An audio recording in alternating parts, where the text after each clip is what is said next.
Olá vocês, sejam bem-vindos aqui no portal da Engenharia Mecânica. Eu estou aqui para dar andamento mais uma vez a esse trabalho que nós estamos encabeçando aqui sobre a série Veículos Elétricos e Híbridos, né? Tá? E estamos já começamos nos vários vídeos anteriores pelas noções conceituais de eletrônica de potência. O motivo pelo qual escolhemos isso já está esclarecido. Estamos na introdução, tá? Nessa introdução, nós demos uma passada na eletrônica de potência, dizendo o que é eletrônica de potência, fizemos essa comparação entre eletrônica de potência e veículos elétricos, conversores de potência, conceitos de eletrônica de potência, e estamos atualmente nos interruptores eletrônicos, tá? Os interruptores eletrônicos, nós já falamos em alguns, e estamos no meio ou praticamente no final dos interruptores SCR, que são os retificadores controlados por silício, né? Nós vamos tratar ainda dentro desses interruptores da classificação, da capacidade de classificação desses interruptores. Porém, é interessante pedir sempre a você que está chegando agora, que participa das nossas apresentações, que se inscreva no canal, né? Você nos ajuda com isso. Também, se for possível, dê um like. Se não gostar, dá que não gostou, vai que não gosta e não tem problema. Isso vai servir de feedback para a gente, tá? E se puder também, compartilhe esse vídeo com outras pessoas que são interessadas. Então, espero que você que está vendo a gente aqui tenha interesse no assunto para poder a gente continuar participando e para que a gente continue evoluindo no nosso trabalho, tá? Primeiramente, vamos falar das capacidades dos SCR, que são os retificadores controlados por silício, né?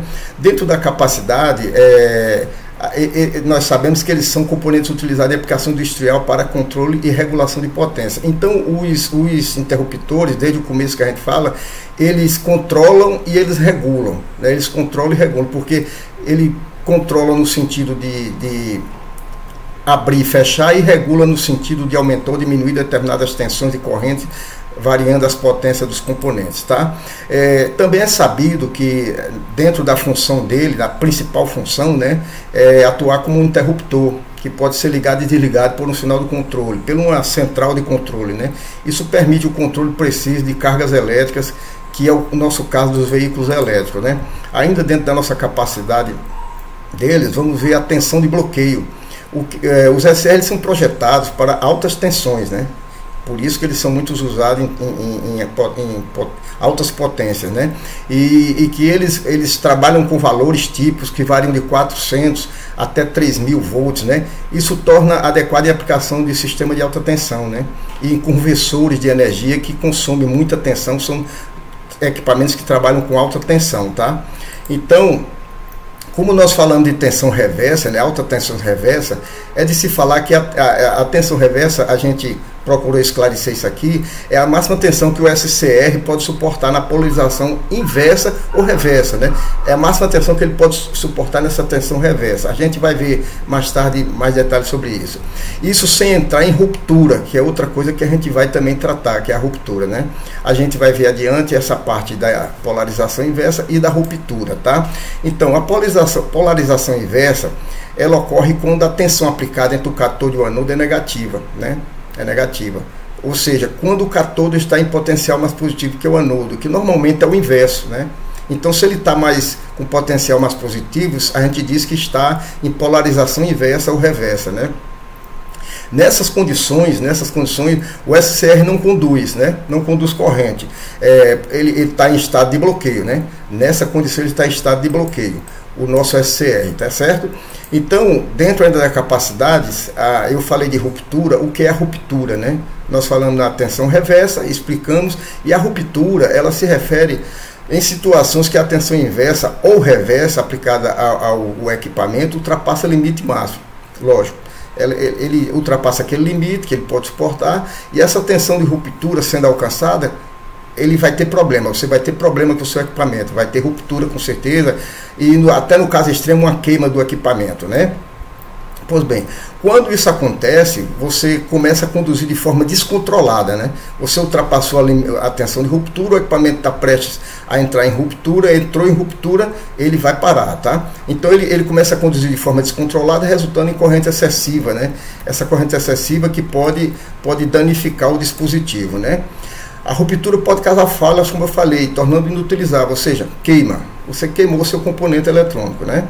Pois bem, em resumo, essa parte de capacidade, né, essa parte de polarização inversa, é uma condição normal. A gente procurei resumir que ela é uma condição normal de operação do equipamento, do SCR.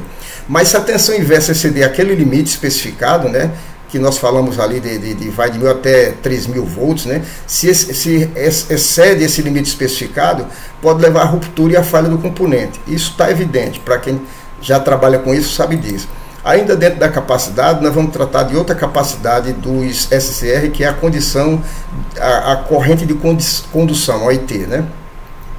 Essa corrente, se você observar no corpo dos equipamentos, ela varia de miliampere até vários amperes, né? Milhares de amperes, né? Por exemplo, nos SCR que são projetados para alta potência, né, eles podem suportar correntes elevadas que frequentemente ficam na faixa de 10 a 1500. Geralmente você vê nas bibliografias e nos corpos de alguns componentes que ela vai até 2000 amperes, tá certo? Então eu botei 1500 aqui, mas na verdade, ou mais, ele vai até 2000 amperes, tá?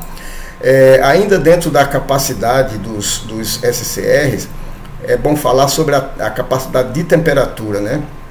Nós não temos muitos problemas, até apontar aqui você está de menos 40 a 125 Celsius. Nós não temos muito problema porque essa faixa de temperatura aqui é muito boa, né? Mas já houve casos de rompimento. Então, a maioria deles trabalha nessa faixa, né? E é fundamental considerar a dissipação de calor nesses casos, né? Por exemplo, você quando vê um veículo elétrico, um componente elétrico, qualquer componente, você vai ver lá que tem duas formas de se trabalhar com essa dissipação de calor. Tem a forma passiva, né, que você tem aletas no equipamento, você tem geralmente inclusive até nos computadores tem isso, você tem as aletas que ajudam a dissipar o calor do equipamento, né? Isso se chama de dissipação de calor passiva. A dissipação de calor ativa você faz de dois modos, ou forçada por ventilação ou forçada por líquido, né? Você força a ventilação através de ventoinhas e você dissipa calor, ou através de dissipação líquida, com produtos específicos que giram em torno das baterias, dos conversores e tal, para dissipar calor. Isso porque os SCR, os IGBTs, que nós vamos falar no próximo vídeo, todos eles geram calor. Todo equipamento eletrônico gera calor. Impossível ele não gerar, tá certo? Outra coisa dentro da capacidade é o nosso tempo de comutação.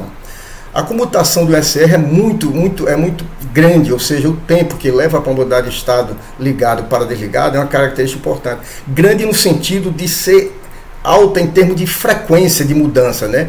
Os SCR modernos podem ter tempo de comutação da ordem de micros, né? De micros, ou seja, 10 a sexta. Isso dos SCR, mas se você for ver lá no IGBT, nós temos outras situações, né? Então, isso permite rápida resposta em aplicação de controle de potência. Quanto mais rápido ele permutar, mais você vai ter sucesso no seu controle e conversão de potência, né? Eu falei aqui dos MOSFET, eu falei IGBT, se eu falei me perdoe, não tem nada a ver com IGBT. Se eu falei IGBT, né? Nós vimos anteriormente em outros vídeos que os MOSFET, eles têm alta velocidade, podendo comutar em nanossegundo, né? Em vez de 10 a sexta, microsegundo, eles comutam em 10 a menos 9, ou seja, é uma senhora comutação, a rapidez incomensurável, né? Saindo da nossa capacidade e entrando assim rapidamente nas classificações dos SCR, existem diversas formas que eles são classificados, né? Quanto a isso, quanto aquilo, quanto tal, parará. Existem várias, mas a gente vai tratar aqui de três classificações dos SCRs, tá bem?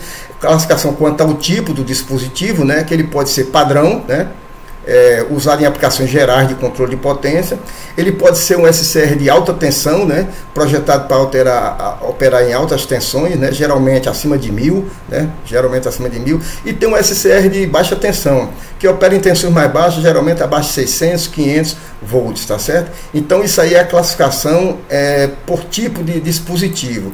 Agora, a classificação por aplicação, ele pode ser de controle de potência, de controle de circuito e de conversor de frequência. No controle de potência, eles controlam, utilizam em retificadores, né, controlados, nos dimmers, nos dimmer, que são aqueles componentes que trabalham regulando luminosidade, né, os dimmer, você regula, e então isso é um uso dos SCR, desses tipos de interruptores, e até regulador de tensão. Na parte de proteção de circuito, né, em muitos circuitos de proteção sobre sobrecarga e sobre tensão, eles atuam nessa aplicação também. E nos conversores de frequência, né, aqui, a gente sabe que a frequência, você tem os conversores completo, né? Você converte, você retifica a corrente e depois você inverte lá na frente. Ou seja, você entra corrente alternada, tem o conversor, você tem a área de barramento com indutâncias e capacitâncias, depois você tem a área de inversão, que são os comutadores, os interruptores, né, que são os transistores. Esse aqui faz a inversão, você entra com corrente alternada, transforma em contínua, filtra, inverte e depois troca de corrente contínua para alternada novamente, que é uma coisa que nós vamos ver lá na frente. Então, isso é uma outra aplicação dos SCR, né? Ainda dentro da classificação, nós temos a classificação por modo de operação, né? Ele tem o modo de condução. O modo de condução, ele operando normal, o SCR conduz corrente, claro. Quando ele está em operação normal, ele conduz corrente. Quando ele está em modo de bloqueio, ele não conduz.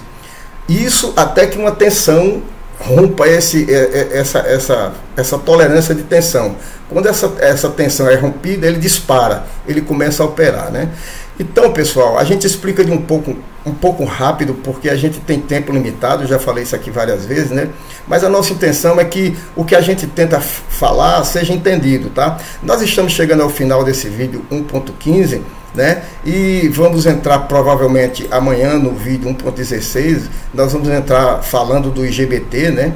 Que são os transistores bipolar de porta isolada, que hoje em dia é o mais usado, inclusive na energia eólica, não só nos veículos elétricos, né, no controle dos veículos elétricos, como no controle nas transformações da energia eólica, porque a energia gerada lá, ela é alternada, vira contínua, transmite, vai para a linha de transmissão, tem que voltar para a corrente alternada. Então, os IGBTs, que são os transistores bipolar de porta isolada, são muito usados nessas funções de energia eólica, tá?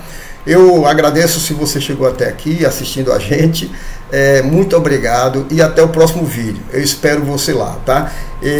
Vai ser sobre os IGBTs, é um assunto importante e é bom que você assista para a gente poder, inclusive se tiver dúvida, se não conseguir tirar, a gente indica uma fonte que você pode tirar sua dúvida, tá? Muito obrigado e até o próximo vídeo. Tchau!